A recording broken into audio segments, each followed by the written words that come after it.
አይ ዚና ዚና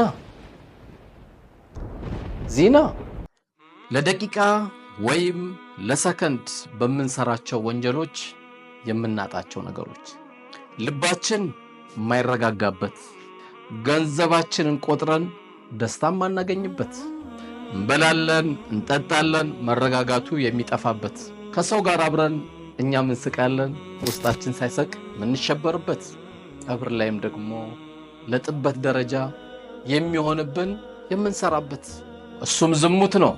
ዝሙትን እንዳትቀርቡ እሱ መንገድነቱ ከፍ ይላል አላህ Subhanahu Wa Ta'ala። አላህም ያስጠነቅቀናል ወደዚህ ቦታም እንዳንቀርብ ይከለክለናል። ለዚህም ነው ነብዩ አለይሂ ሰላቱ ወሰለም በሰውነታችሁ ውስጥ አንድ ቁራጭ ስጋ አለች አሉ።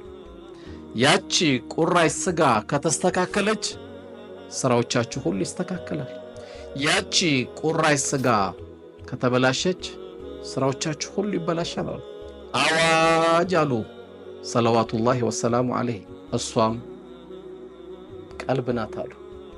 ጌታዬ ሆይ ቀልባችንን አንተ በምትወደው አንተ ባዘዝከው እንዲሆንልን አንተን እንማጸናሃለን። መጨረሻችንም ካዘንክባቸው ባሪያዎችና ቀብራቸው ከሚጠብባቸው ሰዎች እንዳንሆን አንተን እንማጸናለን። ያማረች ቀልብ ስላንተ ታላቅነት ሲወሳ ከምትፈራ ቀልብ አንተ አድርገን። ወጣትነት እድሜያችንም ያልተፈቀደልን ዚና ላይ ከመውደቅ ባንተ እንጠበቃለን ያ አርሐመር ራሒም።